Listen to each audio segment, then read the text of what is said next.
নমস্কার, আপনাদের সকলকে স্বাগত জানিয়ে শুরু করছি এই মুহূর্তের অনুষ্ঠান ব্রহ্মকমল। আপনারা জানেন যে আপনাদের সুস্থ থাকা এবং ভালো থাকা আমাদের এই অনুষ্ঠানের অন্যতম প্রয়াস বলা যেতে পারে। মানে আমাদের লক্ষ্য যাতে আপনারা ভালো থাকতে পারেন, সুস্থ থাকতে পারেন। সেই জন্য আরও একবার একটা নির্দিষ্ট বিষয় নিয়ে আমরা আলোচনা করব। কি সেই বিষয়? আর্থ্রাইটিস সহ একাধিক ব্যাধি সংক্রান্ত বিষয়ে আমরা আলোচনা করব। সঙ্গে রয়েছেন বিশিষ্ট আয়ুর্বেদ চিকিৎসক ডক্টর হেমন্ত কুমার পণ্ডিত। অনেক অনেক স্বাগত জানাই স্যারকে। নমস্কার। পাশাপাশি স্বাগত জানিয়ে নেব দর্শক বন্ধুদেরকেও, যারা এই মুহূর্তে আমাদের অনুষ্ঠান দেখছেন এবং আমাদের অনুষ্ঠানে সামিল হতে চান, আলোচনায় সামিল হতে চান, তাদেরকে অবশ্যই অনুরোধ করব আমাদের স্ক্রিনে দেওয়া নাম্বারে সরাসরি যোগাযোগ করে আমাদের সঙ্গে কথা বলে নিতে পারেন। স্যার, আমরা আলোচনায় আসব। আমরা একাধিক বিষয়ে কিন্তু কথা বলে থাকি এই অনুষ্ঠানে, এবং আমি শুরুতেই যেটা বললাম যে সাধারণ মানুষকে সচেতন করা আমাদের এই অনুষ্ঠানের অন্যতম প্রয়াস বলা যেতে পারে। সেই জায়গা থেকে আমরা আর্থ্রাইটিস দিয়ে শুরু করি, কারণ বর্ষা তো পড়েই গেছে প্রায়, এবং সেই জায়গা থেকে বর্ষার সময় তো এই সমস্যা বাড়ে, বৃদ্ধি পায়। সেই জায়গা থেকে আমরা যদি আর্থ্রাইটিস দিয়ে শুরু করি আলোচনা। আর্থ্রাইটিস হলো আর্থা এবং আইটিস। আর্থা মানে হলো বোনস, হাড়, আর আইটিস মানে ইনফ্লামেশন, মানে যেখানে বোনের ইনফ্লামেশন হয়। কী করে হয়? আমাদের যে জয়েন্টগুলো আছে, যেরকম নি জয়েন্ট, এলবো জয়েন্ট এবং বিভিন্ন এরকম ছোট বড় বিভিন্ন জয়েন্ট আছে, সেখানে ইনফ্লামেশন হয়। কেন হচ্ছে? প্রথম কথা, বাইরের কিছু থেকে আঘাতপ্রাপ্ত হচ্ছে। যখন আমরা চলছি, পথে চলছি, তখন গাড়ি ধাক্কা দিল কি সাইকেল বা কিছু একটা ট্রমা, রাইট, সেখান থেকে হলো। আর দ্বিতীয়টা হচ্ছে আমরা যেটা নিজেরা করছি আর কি, নিজেরা মানে বেশি, রাইট, যেগুলো খাচ্ছি, ধরুন বেশি সল্ট খাচ্ছি, বেশি বিভিন্ন রকম কেমিক্যালস আছে যেগুলো খাবারের মধ্যে দিয়ে আমরা খাচ্ছি, সেগুলো গিয়ে ডিপোজিশন হচ্ছে। যেখানে জয়েন্ট আছে সেখানে ডিপোজিশন হয়ে প্রথমে টেন্ডার হচ্ছে, একটা শক্ত ভাব, তারপরে ইনফ্লামেশন হচ্ছে এবং আলটিমেট পেন হচ্ছে। এটা হলো মেকানিজম। আর আমরা কি করি? আমরা হলো ব্রহ্মকমল, এটা একটা অ্যাওয়ারনেস অনুষ্ঠান। এটা আমাদের একটা সংস্থা, মূল অফিস আমাদের বিরাটিতে। আমাদের এখানে যারা ডাক্তার চিকিৎসক মণ্ডলী আছেন তারা প্রত্যেকেই ইউনিভার্সিটি থেকে পাস করা ডিগ্রিধারী, এবং আমাদের থেরাপিস্ট যারা আছেন তারাও খুব ট্রেন্ড। এবং আমাদের যেসব থেরাপি হয়, থেরাপি মানে আমাদের এখানে পঞ্চকর্ম থেরাপি বলছি, সেটা হলো ডাক্তারের তত্ত্বাবধানে থেরাপিস্টরা পঞ্চকর্ম দেয়। এবং এই যে আর্থ্রাইটিস সহ বিভিন্ন রোগ, তাতে মেডিসিন এবং সঙ্গে পঞ্চকর্ম কেউ যদি ঠিক নেন তাহলে আমাদের সাফল্যের হার 90% এবং কোনো ক্ষেত্রে 100%। একদম। সব থেকে যেটা বড় কথা, আমাদের এই আলোচনার মধ্যে কিন্তু বারংবার একটা প্রসঙ্গ এসেছে যে আমাদের শরীরের ক্ষেত্রে একটা নিজস্ব ডিফেন্স মেকানিজম রয়েছে, একটা নিজস্ব ন্যাচারাল ডিফেন্স মেকানিজম রয়েছে। সেই জায়গা থেকে আমাদের শরীরের যে ব্যালেন্স, সেটা যদি মানে নিজস্ব যে ব্যালেন্স, সেটা যদি বজায় রাখতে হয়, তার জন্য দশার একটা গুরুত্বপূর্ণ ভূমিকা রয়েছে। সেই ভূমিকা নিয়ে যদি একটু আলোচনা করা। আমাদের আয়ুর্বেদে বায়ু, পিত্ত, কফ তিনটের সামঞ্জস্য হলে শরীর সুস্থ থাকবে। এটার মধ্যে যে কোনো একটা যে কোনো একটা মানে বৈষম্য ঘটলে বা হেরফের হলে তখন আমাদের বিভিন্ন রোগে আক্রান্ত হবে। আর আমাদের এখানে যেটা ব্রহ্মকমল, সেখানে আমাদের কোন ঋতুতে কি খাবে এগুলো লেখা আছে। আয়ুর্বেদে একটা প্রাচীন বিজ্ঞান, মানে 5000 বছরের পুরনো একটা বিজ্ঞান। মানে আয়ুর মানে হলো জীবন, বেদ মানে জ্ঞান, মানে জীবন সম্বন্ধে জ্ঞান লাভকে আয়ুর্বেদ বলা হচ্ছে। এবং আমরা এখানে হলো প্রত্যেকটা পেশেন্টকে তার অনুযায়ী কোন প্রকৃতির পেশেন্ট, বায়ুপিত্ত কফ যে কোনো একটা প্রকৃতি, সেইভাবে নির্বাচন করি এবং সেই অনুযায়ী মেডিসিন দেই। এবং যেখানে আর্থ্রাইটিস বলছি আর কি, আর্থ্রাইটিস আমরা চাইছি যে প্রথম অবস্থায় আপনারা আসুন, আমরা তাহলে সুস্থ করব। এবং অনেক দিন থাকতে থাকতে আর্থ্রাইটিসের ডিফর্মিটি হয়, মানে আঙুলগুলো বেঁকে গেল বা হাঁটুগুলো ক্রমশ কার্ভ হয়ে যাচ্ছে এবং বিভিন্ন রকম এরকম প্রবলেম হয়। সেক্ষেত্রে কি আমাদের তাদের ট্রাকশান দেওয়া অনেক রকম ঝাইজার্স হয় এবং সেখান থেকে ফিরে আনাটা বেশ কষ্টকর। সুতরাং আমরা বলছি যে প্রথম ভার্জিন অবস্থা শুরুতেই আসুন। শুরুতে সেলফ মেডিকেশান করবেন না, কারণ একটা ধরুন আপনি পেন কিলার খাচ্ছেন, তার সঙ্গে পেন কিলার খাওয়ার নিয়মও আছে, মানে ভরা পেটে সঙ্গে অ্যান্টাসিড দিয়ে খেতে হয়। যে কোনো পেন কিলার খেলে গ্যাস্ট্রিক ইরিটেশন হয়, সেটাকে দমন করার জন্যই আবার অ্যান্টাসিড। সুতরাং কেউ যদি নিজের মতো নিজে সেলফ মেডিকেশান করে, সেক্ষেত্রে অনেক সময় যদি ঠিকমতো ব্যথার ওষুধ অ্যান্টাসিড দেয় না, তাই সাইড এফেক্ট হয়। সেখানে লিভার খারাপ হয়, কিডনি খারাপ হয়, মানে সিকিডনি, ক্রনিক কিডনি ডিজিজ বলে রোগ হয়। সেটা যদি অনেক দিন চলতে থাকে, ঠিকমতো না হয়, তাহলে অনেক সময় কিডনি ট্রান্সপ্লান্টেরও দরকার হয়। সেসব অনেক হ্যাজার্স, লক্ষ লক্ষ টাকা খরচা হয় সেক্ষেত্রে। সুতরাং প্রথম অবস্থায় আসুন যারা আসবেন তারাই আমাদের কাছে উপকার হবেন এবং আমরা আমাদের মানে সামর্থ্য অনুযায়ী তাকে ট্রিটমেন্ট করবো এবং 80 থেকে 90% আমাদের সাফল্যের হার। স্যার এই আর্থ্রাইটিসের ক্ষেত্রে এখন তো এটা একটা ঘরের ব্যাপার হয়ে গেছে, মানে ভীষণভাবে হাউসহোল্ড ফিনোমেনা হয়ে গেছে বলা যেতে পারে। প্রায় প্রত্যেকটা মানুষ কিন্তু এই সমস্যায় জর্জরিত বলা যেতে পারে। সেই জায়গা থেকে দাঁড়িয়ে মূলত ফার্স্ট স্টেজে যদি আমরা সেই দিক থেকে যদি বিচার করি বা বিবেচনা করি, ফার্স্ট স্টেজ বা প্রথম দিকে কী ধরনের সিমটম মোটামুটি দেখা দিতে পারে? প্রথম দিকে মানে জায়গাটা রেডিশ হবে, ধরুন হাঁটুতে ব্যথা হলো, রেডিশ ভাব হবে আর প্রথম ব্যথা হবে। ব্যথার শুরুতেই আপনারা আমি প্রথমেই পারবো সেলফ মেডিকেশন না করে প্রথমেই আসুন, তাহলে আমাদের ট্রিটমেন্টটা সুবিধা হয়। এবং আমাদের এখানে যেটা পঞ্চকর্ম ইউনিট সেটা ইন্ডিয়ার মধ্যে one of the best unit এবং যারা ডাক্তাররা আছেন প্রত্যেকেই খুবই কোয়ালিফাইড ডাক্তারস। সুতরাং আপনারা ভার্জিন অবস্থায় আসে, অনেকে কি হাঁটুতে এখন অন্যপ্যাথিতে হাঁটু ট্রান্সপ্ল্যান্টের ব্যাপার আছে, সেক্ষেত্রে কয়েক লক্ষ টাকা খরচা হাঁটু যদি পাল্টাতে হয়। এবং সেক্ষেত্রে আমার কাছে এমন পেশেন্ট আছে 2 বছর পরে হাঁটু পাল্টানোর আবার সেম প্রবলেম হচ্ছে, মানে একটা লংজিভিটির প্রসঙ্গ চলে আসে একদমই তো। সুতরাং সেই অবস্থাতে আপনারা প্রথম শুরুতেই আসুন, আপনাদের হাঁটু পাল্টাতে হবে এবং আশা করছি আপনারা ভালো থাকবেন। একেবারেই তাই। কথা বলতে বলতে একজন দর্শক বন্ধু আমাদের সঙ্গে যোগাযোগ করে নিয়েছেন, কথা বলে নেব তার সাথে। হ্যালো, নমস্কার, কে বলছেন, কোথা থেকে বলছেন? ডাক্তার বাবুকেও আপনাকে। হ্যাঁ নমস্কার। ডাক্তার বাবু, আমার স্বামীর বয়স 80 বছর, পায়ে দুপাশে হাঁটুর নিচে এই পিন্ডলিগুলোতে খুব বড় ব্যথা, হাঁটা চলা করতে কষ্ট হচ্ছে ওনার সুগার প্রেশার আছে? না, প্রেশার তো আছে কিন্তু সুগার নেই। আর ওজন কত? ওজন আপনার ধরে নিন 53। হ্যাঁ। নর্মাল বাড়িতে হাঁটাচলা করতে পারছেন সবকিছু? নর্মাল করতে কিন্তু কষ্ট হয় ডাক্তারবাবু, কষ্ট হয়। ওই কেবল বলছে পায়ের এই পেছনে ব্যথা। পেছনে পায়ের পেছন মানে কি গোড়ালির দিকটায়? না না, গোড়ালির থেকে ওপরে ডাক্তারবাবু, হাঁটুর নিচে আর এই মাসলগুলোতে। উনারকে কি বলে ইউরিক অ্যাসিড দেখেছেন টেস্ট করে? না, ইউরিক অ্যাসিড তো নেই। ও এখন ইয়ে হয়েছিল, হার্টের পেন লাগিয়ে লাগানো হয়েছে, সেগুলো ঠিক আছে, সেগুলো হার্টে ঠিক আছে, কিন্তু এইগুলোতে বড় ব্যথা। এখন শুনুন, বয়সটা একটু বেশি তো, 80 বছর, এই সময় না আমাদের হাড় মাসেল সবই কমজোরি হয় আমাদের। ওই যে ব্যথাটা হচ্ছে না হাড় ওখানে, একটু লেবু খাবেন, যে কোনো লেবু খাওয়াবেন ওনাকে, যে কোনো লেবু, মানে পাতি লেবু, কাগজি লেবু, মুসম্বি খাওয়াবেন। আর একটু জলটা যেন 3 থেকে 4 লিটার খান জল, দিনের বেলা জলটা বেশি করে খাবে, রাতে খেলে কি বারবার টয়লেট যেতে হবে। চেষ্টা করবেন লেবু খাওয়াতে এবং 3-4 লিটার জল খাওয়াতে, দেখবেন আশা করছি ব্যথা কমে যাবে। আর নর্মাল কাজকর্ম উনি করবেন, ওনাকে সবসময় বসিয়ে রাখবেন না, মানে নিজের কাজকর্ম, স্নান করা, টয়লেট যাওয়া, এগুলো নিজেই করবেন আর কি, এগুলো ইন্সপায়ার করবেন। আর ওজনটা একটু কম আছে, নিউট্রিশিয়াস ডায়েট, মানে যেগুলো আমরা খাচ্ছি সেগুলোই যেন ঠিকভাবে খায়, সবুজ শাকসবজি খাবেন, এগুলো খাবেন। আর বৃষ্টিতে ভিজবেন না, এখন তো বর্ষা মোটামুটি হচ্ছে সব জায়গায় আর কি, এগুলো চেষ্টা করুন, উনি ভালো থাকবেন। একেবারেই তাই। অসংখ্য ধন্যবাদ আমাদের সঙ্গে যোগাযোগ করার জন্য। এই সূত্রে দর্শক বন্ধুদেরকে একটু মনে করিয়ে দিই যে আমাদের মূল ব্রাঞ্চ বিরাটিতে, এছাড়াও দুর্গাপুর, আসানসোল, বর্ধমান, শিলিগুড়ি, বহরমপুর এবং কৃষ্ণনগর, এই সকল জায়গায় আমাদের ব্রাঞ্চেসগুলি রয়েছে। আপনারা কিন্তু যে কোনো জায়গায় আমাদের সঙ্গে যোগাযোগ করতে পারেন, পাশাপাশি হেল্পলাইন নাম্বার তো রয়েছে। স্যার, আমরা আলোচনায় আসবো। যে প্রসঙ্গে আমরা আলোচনা করছিলাম সেটা হচ্ছে আর্থ্রাইটিস, এবং আর্থ্রাইটিসের প্রসঙ্গে আলোচনা করতে গেলে একটা সমস্যা, স্কিনের একটা সমস্যার কথা কিন্তু বারবার চলে আসে, যেটার সঙ্গে ওতপ্রোতভাবে জড়িয়ে রয়েছে সম্ভবত আর্থ্রাইটিসের সমস্যা। আপনি ঠিকই বলেছেন, স্কিনের একটা রোগ আছে, ভয়ঙ্কর রোগ, সোরিয়াসিস। সোরিয়াসিস সঙ্গে আর্থ্রাইটিসের ওতপ্রোত জড়িত। কারণ সোরিয়াসিসটা কি হয়, এটা হলো মাথা থেকে শুরু হয়, পায়ের পাতা পর্যন্ত হয় আর কি, গোল গোল স্কেলের মতো হয়, যাতে মাছের আঁশ, রুই মাছের আঁশের মতো বড় বড় এরকম চুল আঁচড়ালে পরে ওগুলো পড়বে, গায়ে পড়বে, বাটিতে পড়বে, এগুলো আর কি। শুরুতে প্রথম অবস্থায় কোনো ছড়ায় না রোগটা আর কি, কিন্তু যদি ঠিকমতো ট্রিটমেন্ট না হয়, ওই ওই আঁশ যে আছে তার নিচে ব্লিস্টার হয়, মানে পুঁজ, ছোটো ছোটো ফোড়ার মতো হয়, সেগুলো চুলকালে পরে ফেটে যায়, সেখান থেকে পাস মানে পুঁজ বেরোচ্ছে, সেগুলো তখন ইনফেকশন হয়।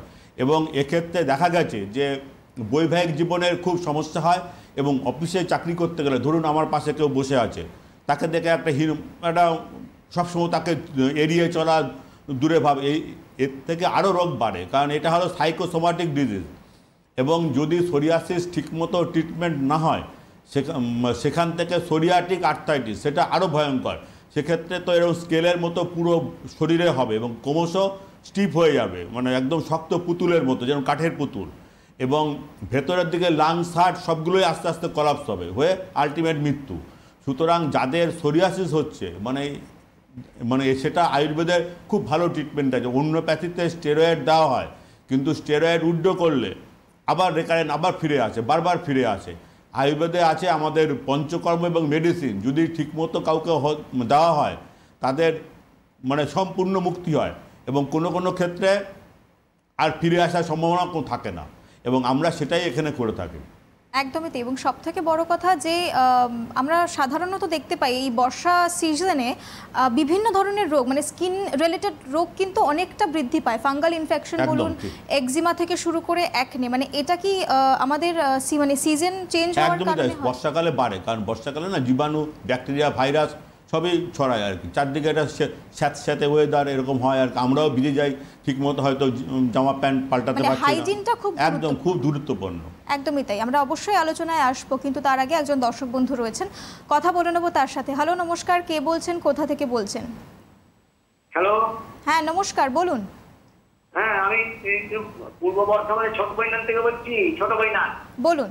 হ্যাঁ, তা আমার স্ত্রী বুঝলেন, ওই ডান দিকে হিপ জয়েন্ট থেকে ব্যথা উঠছে, কোমর থেকে হিপ জয়েন্ট থেকে ব্যথা উঠছে, মানে উঠতে গেলে লাগছে, তারপরে চলতে গেলে লাগছে।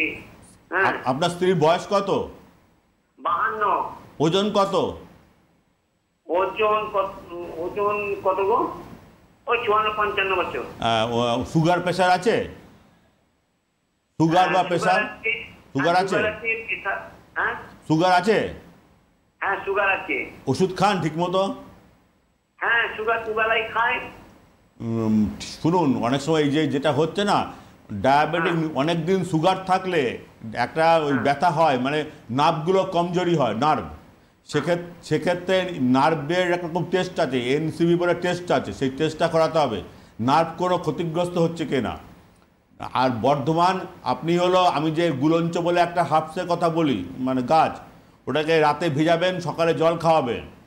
আর তারপরেও যদি ব্যথা না কমে আমাদের হেল্পলাইনে যোগাযোগ করবেন, কয়েকটা টেস্ট ওনাকে করাতে হবে, আমাদের যোগাযোগ করবেন, আমরা আপনাকে সাহায্য করব এবং আপনার স্ত্রী যাতে রোগ থেকে মুক্তি হয় সেই চেষ্টা করব।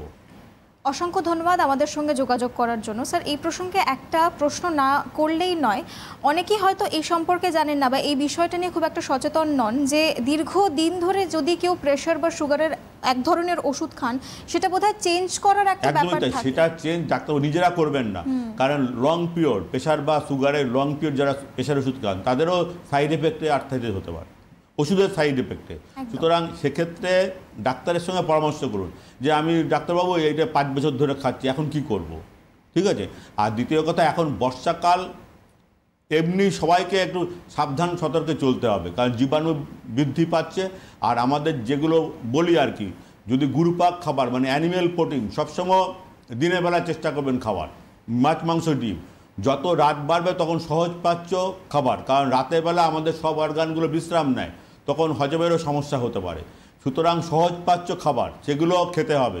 আর হলো যেগুলো আর্থ্রাইটিস খেলে বৃদ্ধি পায়, যে পুঁই শাক, কুমড়ো, ঢ্যাঁড়স, আর হলো চিংড়ি মাছ, কাঁকড়া, এগুলো যাদের ব্যথা আছে, যে কোনো ব্যথা, এগুলো খাবেন না। এগুলো খেলে শরীরে রস বৃদ্ধি পায়, ফলে ব্যথাও মানে বাড়ে আর কি। এগুলো চেষ্টা করবেন সহজ পাচ্য। আর কিছু কিছু হার্বস আছে, যেরকম হলুদ, নিম, গুলঞ্চ।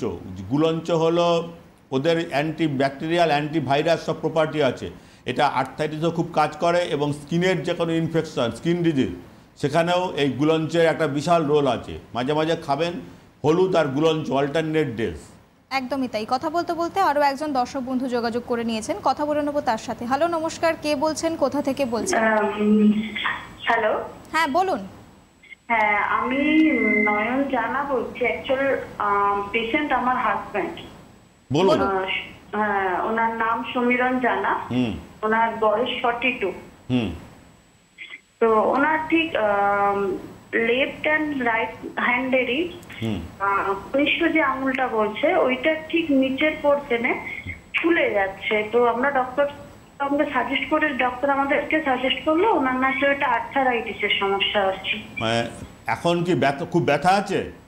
হ্যাঁ, ব্যথা হচ্ছে, জায়গাটা একটু ফুলেও যাচ্ছে। হ্যাঁ, নিয়ম ওটা ফুলে যাবে। আর ইউরিক অ্যাসিড? হ্যাঁ, ওনার ইউরিক অ্যাসিড আছে। আচ্ছা, ইউরিক অ্যাসিড শুনুন, ওনার তো বয়স কম, ইউরিক অ্যাসিড কমালেই যেটা ওষুধ আছে সেটা খেতে হবে ঠিক মতো। আর কিছু কিছু গরম শেক, ওই বালি আছে, বালি আর সন্ধক লবণ একটা পুটলি করবেন রুমালের মতো, গরম তাওয়াতে দিয়ে ওই আঙুলে কম্প্রেস করবেন, মানে চেপে চেপে লাগাবেন, দেখবেন যে ফোলা কমে যাচ্ছে। এটা করুন। হ্যাঁ, আর গুলঞ্চ যেটা বলি সেটা খাওয়াবেন ওনাকে আর কি।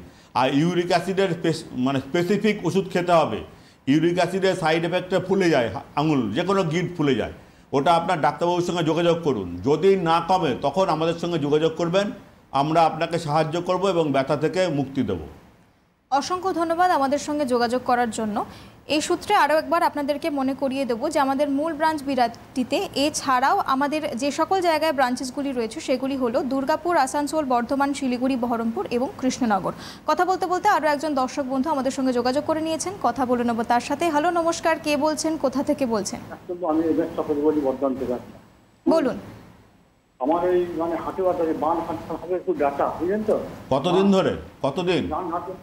ডান হাতে ব্যথা প্রায় মানে মাস 7-8 হলো। আপনার বয়স কত? বয়স 72। আর ওজন? ওজন হচ্ছে আমার 38 কিলো। 38? 48, হ্যাঁ 48। আর কি কাজ করেন? কি কাজকর্ম করেন এখন? এখন কাজ করি না। কি শুধু ব্যথা? হ্যাঁ, ব্যথা আছে। আর আমার ইউরিক অ্যাসিড 6.5। সুগার আছে আপনার? না, সুগার নাই। সুগার? আর কোনো ওষুধ খান? অন্য কোনো ওষুধ? আমি ওষুধটা খাই। কোলেস্টেরল? হ্যাঁ। আর কি খান? আর হাইপারটেনশনের ওষুধ খাই, নেট এক্সেল 25 খাই। ওই কতদিন ধরে খাচ্ছেন ওষুধগুলো? অনেক খাচ্ছেন। ওগুলো ওইগুলো যদি লং টার্ম খান তাদের সাইড এফেক্টে ব্যথা হতে পারে। আপনি আপনার যে ডাক্তারবাবু আছে তার সঙ্গে একটু কনসাল্ট করবেন, ওই ওষুধের একটু চেঞ্জ করে দেবে, গ্রুপ কীভাবে খেতে হবে সেগুলো বলে দেবে। আর যে 72 বছর বয়স আপনার, নর্মাল কাজকর্ম করবেন, কোনো অসুবিধা কিছু নেই। যেটা আমি বলি যে ওই গুলঞ্চ, এটা ভিজিয়ে জল খান, কোনো সাইড এফেক্ট কিছু নেই গুলঞ্চ খেলে। এটা 3 দিন খান, ভিজিয়ে জল খাবেন ওখানে। আর রসুন তেল বাড়িতে তৈরি করবেন, রসুন থেতো করে সর্ষের তেলের সঙ্গে গরম করবেন, করে লাগাবেন জায়গাটায়, দেখবেন অনেক কমে যাবে। আর বর্ধমান থেকে আমাদের বিরাটি খুব একটা দূর না, অসুবিধা হলে আমাদের হেল্পলাইনে যোগাযোগ করবেন, আমরা আপনাকে সাহায্য করব। অসংখ্য ধন্যবাদ আমাদের সঙ্গে যোগাযোগ করার জন্য। স্যার, এই প্রসঙ্গ থেকে একটা বিষয় অবশ্যই উল্লেখযোগ্য যে আমরা একটু আগে স্কিন রিলেটেড সমস্যা নিয়ে আলোচনা করছিলাম, এবং সেই জায়গা থেকে একটা বিষয় অবশ্যই অনেকেই হয়তো এই বিষয়টা নিয়ে সতর্ক বা সচেতন নন যে সবার স্কিন টাইপ আলাদা। সেই জায়গা থেকে কার কোন স্কিন টাইপ সেটা আইডেন্টিফাই করে তারপর ট্রিটমেন্ট দেওয়াটা কত গুরুত্বপূর্ণ। আমাদের তো এখন বাজার চলতি প্রচুর অজস্র মেডিসিন, অজস্র তেল, মলম সব বেরোচ্ছে আর কি। এখন কোথায় কোনটা কার শ্যুট করবে সেটা ডাক্তারই নির্বাচন করবে। অনেক হার্বস আছে, অনেকের সহ্য হয় না, অনেকে নিম পাতায় সহ্য হয় না, সেক্ষেত্রে তাকে দেওয়া যাবে না নিম পাতা, এরকম। সুতরাং আপনারা প্রত্যেকেই যারা আছে তারা সবসময় ডাক্তারের সঙ্গে কথা বলবেন, এবং সেক্ষেত্রে ডাক্তার যেটা সাজেস্ট করবে সেটা ইউজ করবেন। আর স্কিনের ক্ষেত্রে তো আরও, কারণ স্কিনে একটা ঠিকমতো যদি না হয়, শ্যুট না করে, তখন সেখানে ইরাপশান হবে, আরও অনেক রকম হ্যাজার্ডস হবে। সেগুলো থেকে দূর করার জন্য আপনারা ডাক্তারের সঙ্গে যোগাযোগ করুন, এবং তাতেই আপনি ভালো থাকবেন। স্কিনের ক্ষেত্রে ডাইজেস্টিভ হেলথটা কতটা গুরুত্বপূর্ণ? প্রত্যেকেরই হেলথ, ডাইজেস্টিভ, আমাদের হজম শক্তি সেটা আমরা চেষ্টা করব সবসময় সহজপাচ্য খাবার, যেগুলো আমাদের সহজে ডাইজেশন হবে, অম্বল গ্যাস হবে না আর কি। আর দ্বিতীয় কথা, আমাদের যাদের সুগার আছে তারা সবসময় ডায়াবেটিক ডায়েট, আমরা যেগুলো খেলে শর্করা বৃদ্ধি পায়, শরীরে সুগার সেগুলো কম খাবো, এবং যেগুলো খেলে সুগার কমে সেগুলো রাখবো। আমাদের খাবারের সময় স্যালাড রাখবো, যেগুলো শশা খুব উপকারী। যাদের সুগার সবসময় খিদে পায়, সেটা ভাত রুটি কম খেয়ে শশা এবং সবজি দিয়ে, গ্রিন ভেজিটেবল, সবুজ সবজি, সেগুলো খাবো। নিয়মিত কিছু এক্সারসাইজ আছে, সকালে উঠে হাঁটলে সবচেয়ে ভালো এক্সারসাইজ। আধ ঘন্টা কেউ যদি হাঁটে মানে দ্রুত যাদের ঘাম হবে সেক্ষেত্রে তাদের সুগার অনেক কমবে। আর আমরা আগেও প্রত্যেক দিনই বলি যে কায়িক পরিশ্রম করতে হবে। পৃথিবীতে এমন কোনো রিক্সাওয়ালা নেই যার সুগার আছে, মানে যারা প্যাডেল রিক্সা চালান বা টাঙা রিক্সা তাদের কোনোদিন কখনো সুগার হয় না, কারণ যেহেতু তারা পরিশ্রম করে। একদমই তাই, একেবারেই তাই। আমরা অবশ্যই আলোচনায় আসবো স্যার, কিন্তু তার আগে একজন দর্শক বন্ধু রয়েছেন, কথা বলে নেবো তার সাথে। হ্যালো, নমস্কার, কে বলছেন, কোথা থেকে বলছেন? হ্যালো, হ্যাঁ নমস্কার, বলুন। নমস্কার, আমি ডানকুনি থেকে বলছি। সাগর ঘোষ, বয়স হচ্ছে 62, সুগার আছে, সুগারের ওষুধও খাই, আর সোরিয়াসিস আছে, সে ব্যাপারে মতামত নেব ডাক্তারবাবু। সোরিয়াসিস কতদিন ধরে হচ্ছে? সুগার না, সোরিয়াসিস প্রায় 7-8 বছর। সারা গায়ে না? না না না, কোথায় হয়েছে? শুধু ওই হাঁটুর নিচে একটু আছে হুম। আর বুকের কাছে একটু আছে। ওই ওরকম আঁশ ওঠে, মানে চুলকালে পরে সাদা সাদা মাছের আঁশের মতো? ওষুধ খাই তো চুলকায় না কিছু। ওষুধ খেলে তো কমে যায়, স্টেরয়েড খেলে? হ্যাঁ, কমিয়ে যায়, আবার বন্ধ করলে হয়? বন্ধ করলেই হয়। আপনার না কয়েকটা মানে টেস্ট করতে হবে ব্লাডের, আর কোন কোন খাবার বারণ সেগুলো খাবারগুলোকে ত্যাগ করতে হবে আপনার। অনেকের আটা থেকে হতে পারে, আটা যেটা খাচ্ছি রুটি বানাচ্ছে, অনেকের চাল থেকে হতে পারে, অনেকের কচু থেকে হতে পারে, অনেকের বেগুন থেকে হতে পারে। কিছু ব্লাড টেস্ট আছে সেগুলো করতে হবে। আর আমাদের এখানে কি একটা পঞ্চকর্ম থেরাপি আছে আমাদের যে এখানে, সেটাতে আয়ুর্বেদের শাস্ত্রেও বলা আছে কিছু মেডিসিন এবং পঞ্চকর্ম যদি আপনি ঠিকভাবে নেন আপনার এটা কমবে এবং আর রেকারেন্ট হওয়ার সম্ভাবনা খুবই কম। আপনি আমাদের হেল্পলাইনে যোগাযোগ করুন, আপনাকে সম্পূর্ণ সাহায্য করা হবে এবং আপনি অনেক রোগ থেকে মুক্তি পাবেন। অসংখ্য ধন্যবাদ আমাদের সঙ্গে যোগাযোগ করার জন্য। স্যার, এই প্রসঙ্গে আরও একটা বিষয় কিন্তু চলে আসে যে আর্থ্রাইটিসের ক্ষেত্রেও অনেকেরই ধারণা যে আর্থ্রাইটিস একবার যদি সমস্যার থেকে সমাধান পেয়ে যায় তাহলে সেটা আর ফিরে আসে না, কিন্তু লাইফস্টাইল যদি আমরা মডিফাই না করি তাহলে সমস্যা কি আবার? অবশ্যই আসবে। আপনি এক গুরুত্বপূর্ণ প্রশ্ন। লাইফস্টাইল, আমাদের যে কোনো একটা রোগ হলো একবার হলো মানে কমে গেল আর হবে না এরকম কোনো ব্যাপার না। আমাদের সারা জীবন যতক্ষণ আমরা বাঁচবো ততক্ষণ আমাদের সুস্থভাবে চলতে হবে। আমরা এমন কোনো খাবার খাবো না যাতে আমাদের রক্তের কোলেস্টেরল বেড়ে যায়, সুগার বেড়ে যায়, বিভিন্ন রকম হ্যাজার্স হয়। আর আমাদের যেটা আমি বারবারই বলি সহজপাচ্য খাবার যেগুলো, আর আর্থ্রাইটিসের ক্ষেত্রে যেগুলো রস বৃদ্ধি পায়, যেগুলো বললাম আর কি, পুঁইশাক, কুমড়ো, এগুলো অ্যাভয়েড করতে হবে। একদমই তাই, অবশ্যই তাই। আমরা অবশ্যই আলোচনায় ফিরবো, কিন্তু এই মুহূর্তে একজন দর্শক বন্ধু রয়েছেন। হ্যালো, নমস্কার, কে বলছেন, কোথা থেকে বলছেন? আমি বলছি বিহার থেকে বলছি, হুগলি। বলুন। আমার এই ব্যাপারটা হচ্ছে যে কোমরে যদি অনেকক্ষণ থেকে বসে থাকি তখন ওই ব্যথা লাগে, বলতে কি একটু চলবো তারপর সমস্যাটা ঠিক হবে। একটু জোরে বলুন আপনি। বলছি যখন আমি বসে থাকি, হয়তো 10-15 মিনিট 1 ঘন্টা বসে আছি, তখন উঠে চলতে যাব, তখন দেখা যাচ্ছে যে আপনার একটু চলবো তখন ঠিক ব্যথাটা ঠিক হবে, কোনো কাজকর্ম করলে কোনো অসুবিধা নেই। আপনার ওজন কত শরীরে? আমার ওজন হচ্ছে আপনার 57 কিলো। আর আপনি কি কাজ করেন?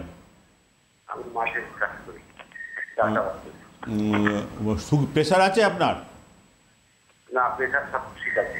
অন্য কোনো অসুবিধা? অন্য কোনো অসুবিধা বলতে প্রস্রাব, যদি আমি দেখা যাচ্ছে প্রস্রাব পেয়েছে মানে ধরে রাখতে পারি খুব তাড়াতাড়ি যেতে হবে। হ্যাঁ, এটা কি বলুন তো, আমাদের এই 50-এর পর থেকে পুরুষদের প্রস্টেটটা আস্তে আস্তে বড় হয়, কারুর একটু আগে হয়, কারুর পরে হয়। আপনি চেষ্টা করবেন দিনের বেলা জল খেতে, রাতে সন্ধ্যের পর থেকে একটু জল কম খাবেন, জল কম খাবেন। আর হলো যেটা ব্যথা হচ্ছে, ব্যথার জন্য ওই গুলঞ্চ কয়েকদিন খান, আর ওই রসুন তেল লাগান প্রথমে আর কি। যদি তারপরে না কমে আমাদের হেল্পলাইনে যোগাযোগ করবেন। এই প্রস্টেট দারুণ আছে, আপনাকে অন্যপ্যাথিতে প্রস্টেটের অপারেশন করতে হয় যাদের এই রেকারেন্ট টয়লেট মিনিটে ঘন ঘন পায় আর কি। আমাদের এখানে যে খুব ভালো ওষুধ আছে, আমাদের সঙ্গে যোগাযোগ করলে আপনার প্রস্টেট ভালো হবে এবং এই সমস্যা দূর হবে। একেবারেই তাই। কথা বলতে বলতে আরও একজন দর্শক বন্ধু আমাদের সঙ্গে যোগাযোগ করে নিয়েছেন, কথা বলে নেব তার সাথে। হ্যালো, নমস্কার, কে বলছেন, কোথা থেকে বলছেন? আসাম থেকে বলছি। বলুন। বলছি যে আর্থ্রাইটিস প্রবলেম আমার কাকিমার, বয়স 65। ওজন কত? ওজন আছে আপনার মোটামুটি আপনার 70+। আর উনি সুগার প্রেশার আছে? সুগার প্রেশার কিছু নেই। কি অসুবিধা হচ্ছে? পুরো পা গুলো ফুলে যায়, হাতগুলো ফুলে যায়, জয়েন্টে জয়েন্টে ফুলে যায়, হাঁটতে পারছে না। আর লোকাল ডাক্তার দেখিয়ে ওরা কি বলছে? ওরা বলছে যে আর্থ্রাইটিস কম আছে। আরে ইউরিক অ্যাসিড পরীক্ষা করা হয়েছে? হ্যাঁ, ইউরিক অ্যাসিড দেখা হয়েছিল চেন্নাইতে, সব ঠিক আছে বলছে। ঠিক আছে, তাহলে ব্যথার ওরা চেন্নাইতে তো মেডিসিন দিয়েছে, সেগুলো খেয়ে কমছে না? না, ওষুধগুলো খেয়েছে যতদিন ততদিন ব্যথা কম ছিল, আবার সেই একই। ও আমাদের কি বলুন তো, এখন আপনি থাকেন আসামে, আসাম থেকে তো এখানে খুব অনেক দূর আছে আর কি। আমাদের এখানে যে পঞ্চকর্ম একটা থেরাপি আছে, সেটা আয়ুর্বেদের খুব ইম্পর্ট্যান্ট একটা রোল আছে পঞ্চকর্ম। এটা কোনো ব্যায়াম না বা ফিজিওথেরাপি না, এটা পঞ্চকর্ম থেরাপি। এখানে অনেক মেডিসিন আছে, হার্বস আছে, সেগুলো পেস্ট করে লাগানো হয় বিভিন্ন ব্যথা, যেখানে হাঁটুতে হয়, কোমরে হয়, সেখানে। এটা একমাত্র আমাদের বিরাটির এখানেই করা হয় আর কি। আপনি যদি কখনো কলকাতায় আসেন, আমাদের সঙ্গে যোগাযোগ করবেন, আমরা আপনাকে এই পঞ্চকর্মে অ্যাডভাইস করব এবং কীভাবে মুক্তি পাওয়া যায় সেটা করব। বর্তমানে আপনি গুলঞ্চ একটু কালেকশান করুন, করে খাওয়ান ওনাকে, গুলঞ্চ আর রসুন তেল লাগান। আর আপনি তো চেন্নাইয়ে দেখিয়েছেন, সেখানকার মেডিসিন যেগুলো খেলে ভালো থাকে সেগুলো খাওয়ান, কিন্তু সেগুলোরও কীভাবে খাবে সেই ডাক্তারের সঙ্গে কথা বলুন। ব্যথার ওষুধ লং টার্ম খেলে লিভার, কিডনি, অনেকগুলো অর্গান খারাপ হয়, সেগুলো আপনি আপনার ডাক্তারবাবুর সঙ্গে কথা বলুন। আর যদি কখনো কলকাতায় আসেন, আমাদের হেল্পলাইনে ফোন করবেন, আমরা সাহায্য করব এবং উনি ব্যথা থেকে মুক্তি পাবেন। একেবারেই তাই। সব থেকে বড় কথা, যেটা খুব গুরুত্বপূর্ণ একটি বিষয়, যে আমাদেরকে যে কোনো পরামর্শ মেনে চলতে হবে। এখন অনেকেই কিন্তু সেটা করেন না, সুতরাং সেই জায়গা থেকে আমাদেরকে একটু সতর্ক হতে হবে। স্যারকে জানাবো, স্যার অসংখ্য ধন্যবাদ আমাদেরকে সময় দেওয়ার জন্য। ধন্যবাদ জানাবো দর্শক বন্ধুদের উদ্দেশ্যেও। আজকের মতো সময় শেষ, অনুষ্ঠান এখানেই শেষ করছি। নমস্কার।